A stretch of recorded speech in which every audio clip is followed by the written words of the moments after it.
9 weeks in, and just like we thought, at the top of the SEC, it's the Texas A&M Fighting Aggies. You are Locked On SEC, your daily podcast on the Southeastern Conference. Part of the Locked On Podcast Network, your team every day.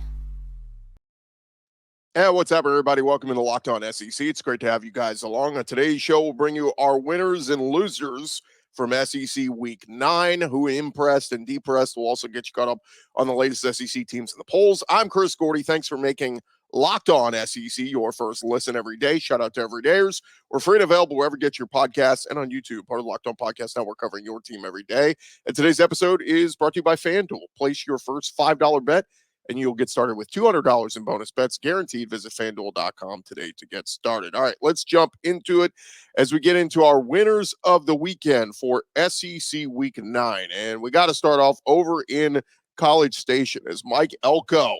He is our first winner of the weekend. The first-year Texas A&M head coach picking up his second signature win of the season. After beating up on Mizzou a couple weeks ago, he beats up on LSU Saturday night, 38-23.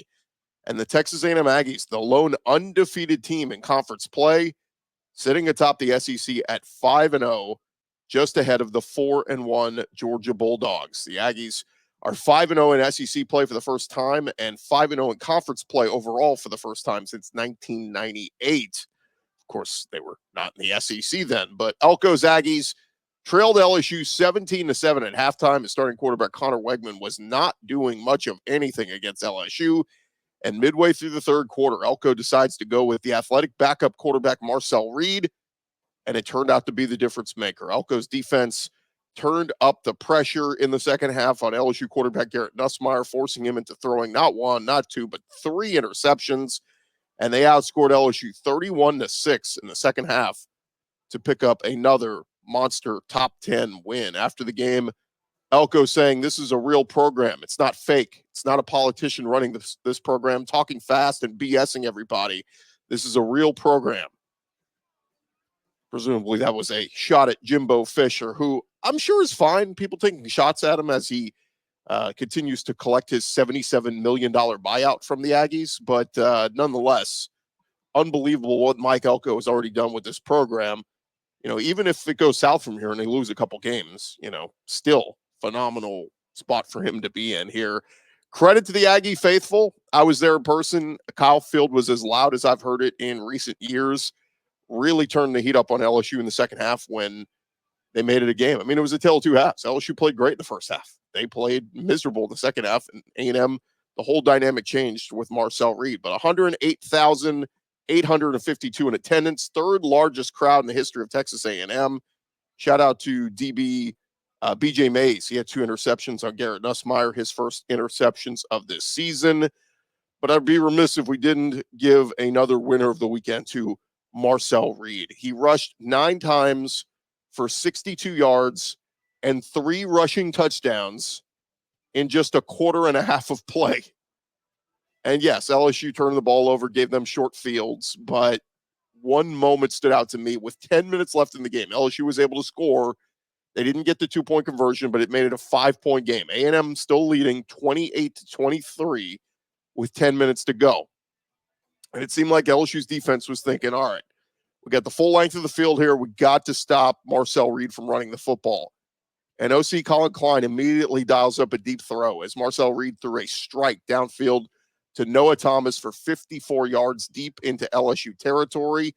Reed only threw 2 passes on the night, and that was one of them. But that was a monster move, obviously, for Elko to switch to Marcel Reed at quarterback, as LSU's defense just had no answer for him. But I thought that pass play was a huge one because, you know, think about it. If LSU's defense adjusts and starts to slow down Reed and slows down Levy and Moss and gets the ball back, who's to say Garrett Nussmeier doesn't lead them on a touchdown drive and retake the lead with a few minutes to play? Definitely could have happened, but they kept the foot on the gas pedal. A&M did, and went down and got another score, made it a 2-score game, and LSU, it was game over for them.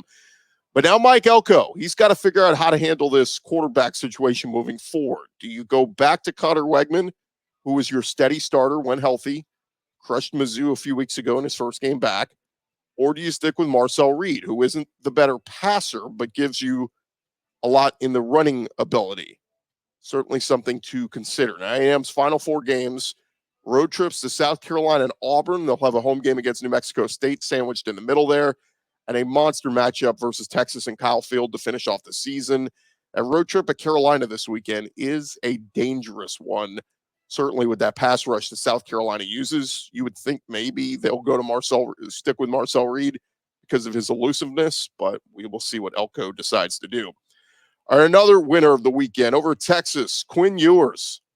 As Texas had a nice, solid bounce back from their home loss to Georgia, surviving a close one from Vandy in Nashville, winning 27-24.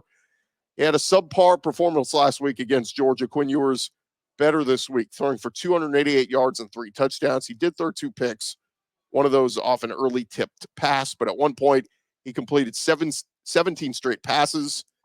Steve Sarkisian after the game calling this a culture and toughness win for his Longhorns. This was Ewers' first 3-touchdown game since Texas's week 2 win at Michigan earlier this year. And now on the season, Quinn Ewers just under 1,400 passing yards, 14 touchdowns, 6 picks. And any question if Sark might turn to Arch Manning seems to be settled now, as Ewers clearly their guy. Sark saying after the game, I thought Quinn played really well. If he plays like that for the rest of the year, we're going to be okay. We're going to be just fine. Now a question of how did the 7-1 Longhorns finish? 4 SEC games remain. Home games against Florida and Kentucky, road games at Arkansas and A&M. And obviously that finale against the Aggies is going to be a massive one. But they can't afford to slip up in any of those 3 conference games. We'll call them lesser opponents. If Texas can win the next 3, they'll perhaps play the Aggies for a chance to go to Atlanta and play for an SEC championship in that last game. Now, here's what's crazy. What if A&M gets there with 2 losses, or one loss, which is to Notre Dame out of conference, and Texas gets there and they win that game? You would have A&M with their first conference loss. You would have Texas with the 1 conference loss to Georgia. And where are the Bulldogs at that point? Is Georgia sitting there with the 1 loss? I guess would it be Georgia and Texas in the SEC championship game in a rematch? I don't know. This is where all the tiebreakers and head-to-head and all that kind of stuff gets sticky. So we'll talk about a bit of that later in the week with Connor Wegman, or rather Connor O'Gara, our buddy from Saturday Down South. But a lot of stickiness on who goes to Atlanta. Do you even want to go to Atlanta? Do you want to play for an SEC title? Would you rather take the week off and rest up and get ready to host a playoff game? It's a lot of interesting conversations we'll dive into later in the week. All right, another win of the weekend. How about that Alabama defense? So the first time in 2024, we saw what typically resembles an Alabama defense as the Tide shut out Mizzou 34-0 on Saturday. Mizzou quarterback Brady Cook was not 100%, but he gave it a go anyway and played. And the Alabama defense just really kept him in check. Later in the game, he would leave. Drew Pine took over at quarterback, and he didn't have much success either. And on the day, Mizzou goes 3 for 13 on 3rd downs, 0 for 1 on 4th downs, through 3 interceptions. Tigers had just 239 yards of total offense. Jihad Campbell had a sack, interceptions from Malachi Moore, Bray Hubbard, Quay Rousseau. And Jihad Campbell saying after the game, knowing what we have going on this week, we really understand we just got to play Bama mentality football. And Bama preserved their 2nd shutout of the year, first against an SEC opponent since a 41-0 win over Mississippi State back in 2020. Kalen DeBoer saying after the game, they're hunting it. They're anticipating a little bit more on the attacking mindset. And we really wanted to get that shutout there, and we got it. One quick note on Alabama offensively. Jalen Milroe is the first Alabama player in Alabama history, with 25 passing touchdowns and 25 rushing touchdowns in a career. That from Cole Kublik. And now Alabama keeps their playoff hopes alive. They feel a little confidence going into this bye week before a huge road trip to Baton Rouge in 2 weeks. That'll be a playoff elimination game. LSU versus Bama. The losers out of the playoff, the winner still alive in the hunt. All right, another winner of the weekend. How about Jarquez Hunter? A career day for the Auburn running back, Jarquez Hunter, as the Tigers win in Lexington 24-10, as Auburn picks up their first SEC win of the year. 23 carries, 278 yards rushing for Hunter, 2 rushing touchdowns, including the go-ahead score in the third quarter. His previous career high was 183 yards against Vandy last November, and his total is the 4th best single-game performance in Auburn school history. He moved past Brett Fullwood into 6th among Auburn career rushers with over 3,000 yards. He also passed several other big names on that Auburn career list, including Stephen Davis, Tank Bigsby, Trey Mason. After the game, Hunter said, every play I got, I tried to take advantage of my opportunity, tried to wear them out. To be honest, I got tired of losing, man. To make things even stranger on the weekend for Auburn, head coach Hugh Freeze was ill on Friday, did not travel to Lexington with the team, but news came out Saturday morning that he was feeling a little bit better and was going to travel and coach the team Saturday night, which he did. Tennessee on their bye last week, Jarquez Hunter jumped ahead of Dylan Sampson as leading rusher in the SEC now. 863 rushing yards on the season now for Hunter. That's 11th best in the country. Good to see the senior back having a monster day. Now Auburn sits at 3-5 overall. They're going to need to win 3 of their last 4 to get to bowl eligibility, most likely. They could beat Vandy this weekend. Then it's Louisiana Monroe. That would get you to 5-5. But your last 2 games, home against A&M and at Alabama in the Iron Bowl, going to be tough for Auburn to win either of those games. Another winner of the weekend over at Ole Miss, linebacker Sunterian Perkins, a career day for him with 4 sacks against Oklahoma as Ole Miss beat the Sooners 26-14. The Raleigh native is 4th in the entire country in sacks now with 8.5. His 4 sacks on Saturday, the most by an Ole Miss player in a game since 1993 when Cassius Ware did it back in the day. And that Ole Miss defense, 9 sacks. According to PFF, none of those sacks came on blitzes. They were just winning their one-on-one battles. Shout out to Perkins. He is having a monster season, still just a true sophomore. Crazy to think what he's going to be like another year in the SEC. And one more of our impressed of the weekend. How about Arkansas freshman running back Braylon Russell on a day where Jaquindon Jackson out with injury? We knew Sam Pittman said he wanted to give his true freshman Braylon Russell a good hard look, and boy, did he show out. Number 0 took off against Mississippi State, rushing 16 times, 175 yards on the day, including a long of 75.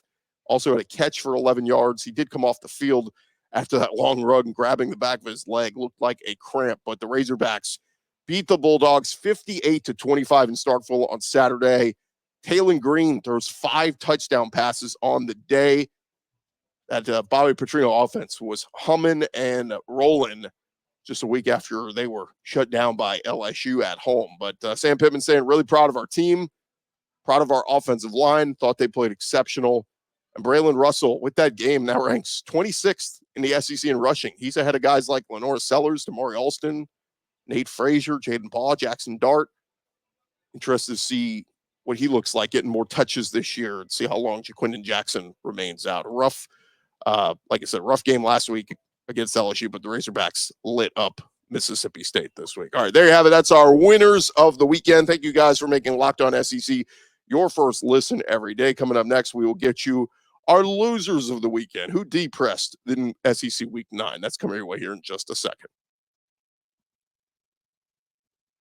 First, I want to remind you guys, today's episode presented by our friends at FanDuel. Get ready to tackle all the NFL action with FanDuel's America's #1 sports book. Because right now, new customers can bet $5 and get $150 in bonus bets if you win. The FanDuel Sportsbook app gives you everything you need to place live bets on the NFL all in one place. I mean, you get a hunch in the middle of the game. You can check out the latest stats, view live play-by-play, and so much more on the same page where you place your bets. Just visit FanDuel.com today to get started. And again, when you get started and signed up, you will get $150 in bonus bets if you win with your first $5 bet. That is FanDuel.com. Never waste a hunch. Make every moment more with FanDuel. They are an official sportsbook partner of the NFL, and all the SEC action up there as well. We'll give you those lines each and every week. It is FanDuel.com. Get started today. Download the app, FanDuel.com.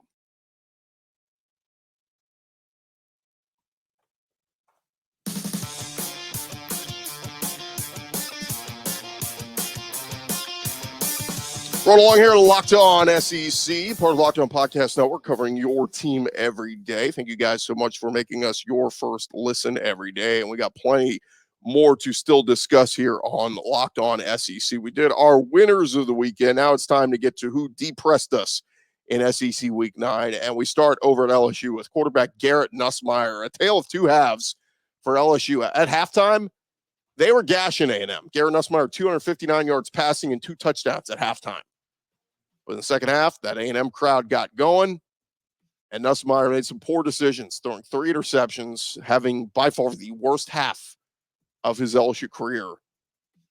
And Nussmeier going to have to make some better decisions moving forward for LSU if they want to bounce back from that loss and remain in competition for a playoff spot. But the good news for LSU, despite all the bad, Nussmeier still did throw for 400 yards. He's 4th in the country in passing yards, just a hair behind Jackson Dart in the conference. But the Tigers have no more room for error. They're going to need to win the rest of their games to still make the playoff. Question is, can they play complementary football? And this is another loser of the weekend I put in here. LSU's run game.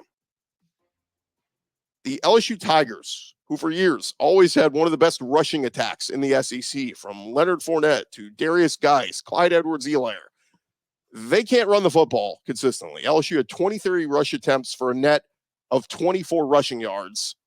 Caden Durham, their freshman back, 11 carries for just 15 yards. Durham does have 2 100-yard rushing games this year, but those came against Arkansas and South Alabama. They failed to hit 100 rushing yards as a team in games against Ole Miss and Nicholls State, and they barely got over 100 yards rushing against UCLA and USC.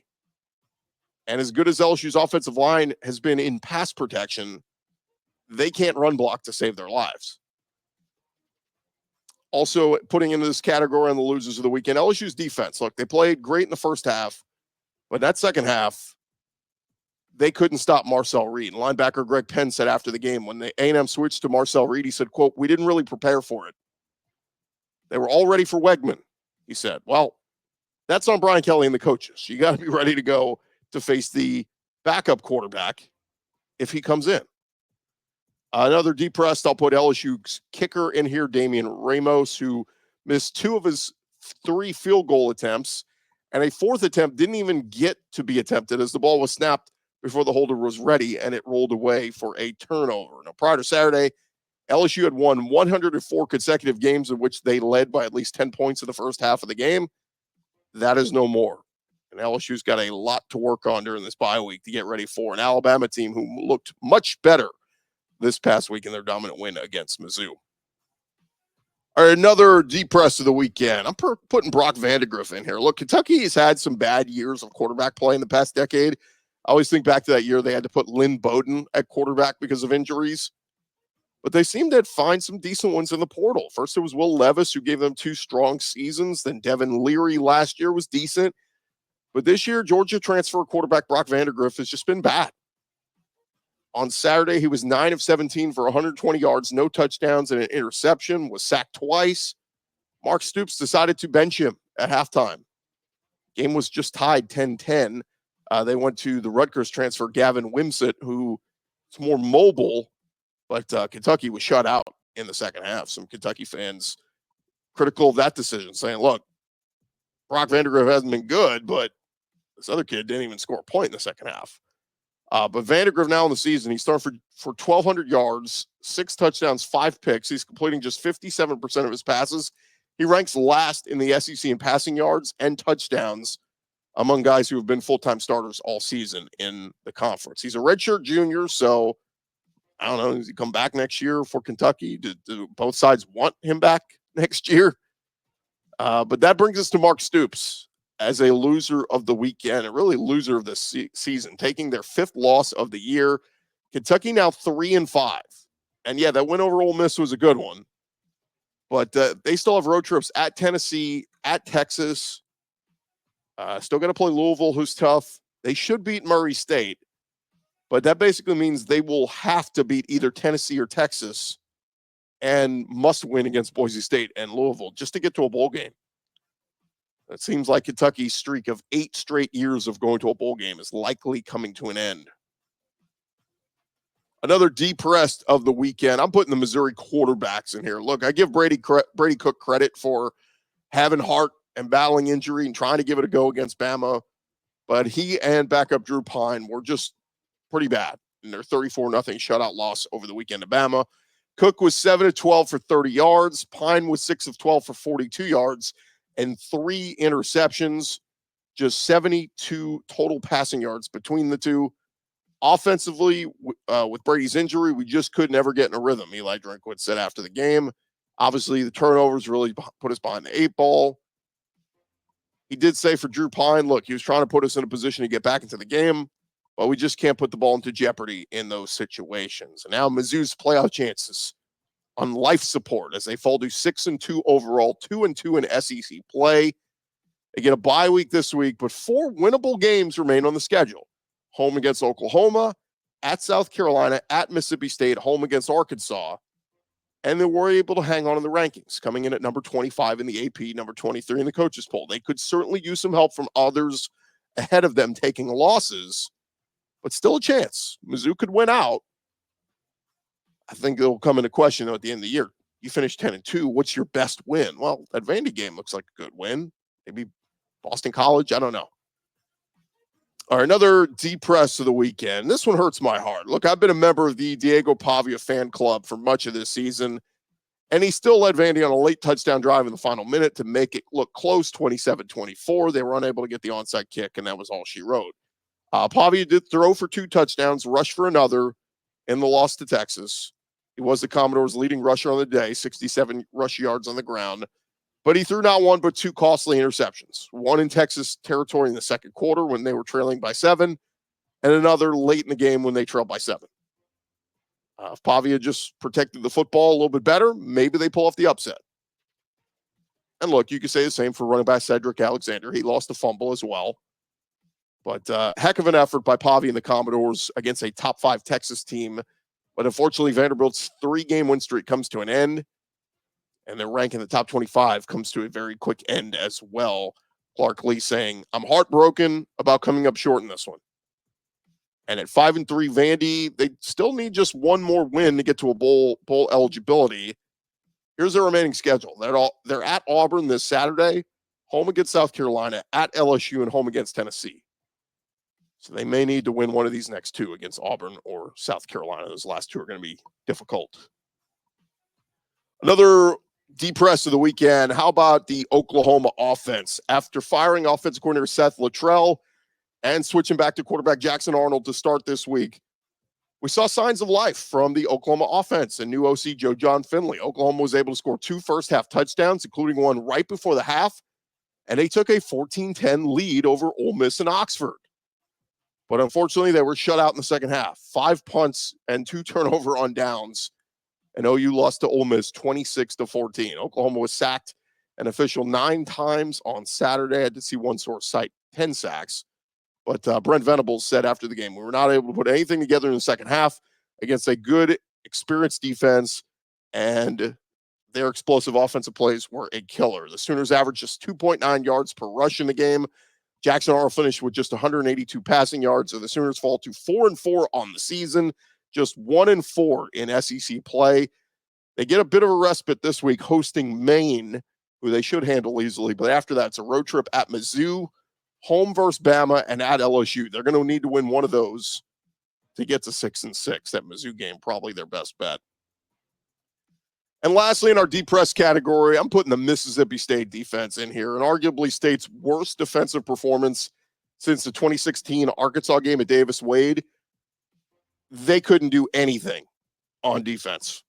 And 5 turnovers on the offensive side of the ball, 673 yards surrendered on defense. Bulldogs fell to Arkansas 58-25. They are really missing some playmakers on that side of the ball. Where's Jet Johnson? Where's Bookie Watson? Where's those guys when you need them? They're all off at the next level doing their thing. But offensively, Michael Van Buren, he threw for 2 touchdowns, 309 through the air. Devon Booth rushed for 93 yards on the ground.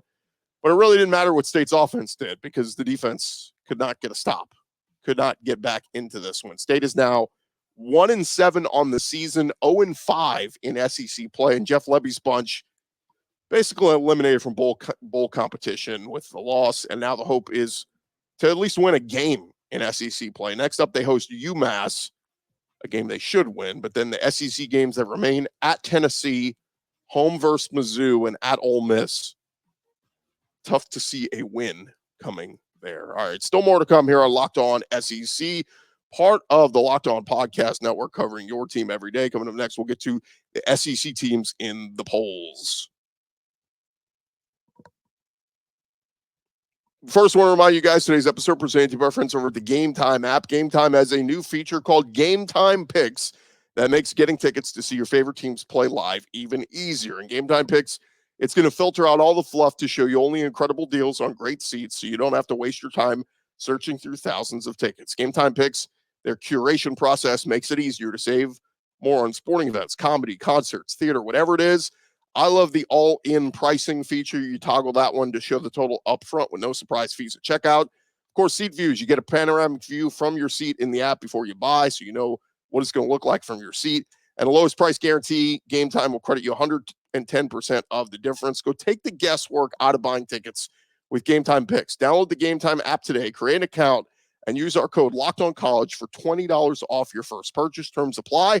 Again, create an account, use our code Locked On College, get $20 off. Download Game Time today. What time is it? It is game time.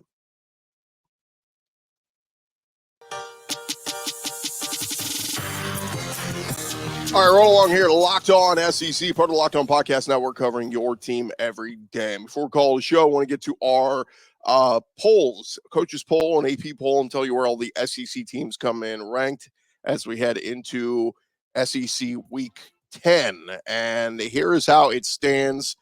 Not a ton of movement up top. Oregon holds firm at 1, Georgia at 2 during their bye week, Penn State 3, Ohio State 4, Miami moves up a spot to 5 in the AP, Texas slides down a spot to 6. Now in the coaches poll, Texas was already 6. They stood right there. Tennessee coming in at 7 in both polls. Of course, they had their bye week. So that's 3 SEC teams in the top 7. Georgia 2, Texas 6, Tennessee 7. A&M, they jump into the top 10 in the AP poll with the win over LSU. They come in at number 10. Coaches poll didn't like them as much. They put them at number 11. Alabama held firm at 14 in both polls. In fact, they were 15 last week, so they moved up 1 spot. LSU slides 8 spots in the AP, 9 spots in the coaches poll. I think that's a little strong. I mean, they had a bad second half, certainly, but it was on the road. I don't know why you ding them 9 spots in the coaches poll. Remember, Bama lost at Vandy, unranked Vandy, and they only went from 1 to 7. So maybe they're looking at it saying it's the second loss for LSU, but Bama's got 2 losses, and they hold firm at 14. Maybe as we go along, LSU's loss to USC looks less convincing from that week 1. And Kansas State is ahead of LSU in the coaches poll at 15. They are 17 behind LSU in the AP poll. The other SEC teams, Ole Miss coming in at 18, the coaches, 19, the AP. And Missouri, we mentioned earlier, they stayed in the top 25, even with the shellacking at the hands of Alabama. They slide Mizzou down 6 spots in the coaches to 23, down 4 spots in the AP, coming at number 25. And like we mentioned, Vandy fell out of the top 25 after just getting in it this past week. But look, 8 SEC teams come in the polls. Big Ten with 5, but Big Ten has rankings at 1, 3, and 4 in the AP poll. So a lot of top heavy, but look, a lot of those Big Ten teams are going to play each other still. And some of these SEC teams still have to play, right? I mean, Texas versus Texas A&M. Can you imagine, though, if that holds firm? And the first game back in the Longhorn, the Lone Star rivalry with the Longhorns and the Aggies could be a top 10 matchup. Goodness gracious. The tickets for that game are already astronomical, but imagine what they're going to be if this thing holds firm and both those teams remain in the top 10. It is going to be crazy. All right, that's going to do it for this edition of Locked On SEC. Thank you guys for making us your first listen every day. And hey, for your second listen, you could check out some of our other great podcasts on the Locked On Podcast Network. John Neighbors doing Locked On Razorbacks, Zach Blackerby with Locked On Auburn. All those guys got wins to talk about this week, so good stuff there to check out with them. But definitely want to check out tomorrow's show. We'll have Connor O'Gara from Saturday Down South will join us. We're going to talk some hypotheticals of him on kind of teams that are still in the playoff hunt in the SEC and their remaining schedules. Who has the best chance? who has no margin for error? We already know Alabama and LSU have no margin for error. Mizzou, no margin for error. Ole Miss, no margin for error. All these teams must win out their remainder games to still be in the playoff hunt. And then you got A&M, and you got Texas, and you got Georgia all sitting there at the top. Those teams, certainly one of them has a chance to run the table and win out, get to Atlanta. But we'll run through all those hypotheticals with Connor or Garrett tomorrow here on Locked On SEC. I'm Chris Gordy. Thank you guys for making us your first listen every day. We'll talk to you guys tomorrow. Come on back and see us right here on Locked On SEC.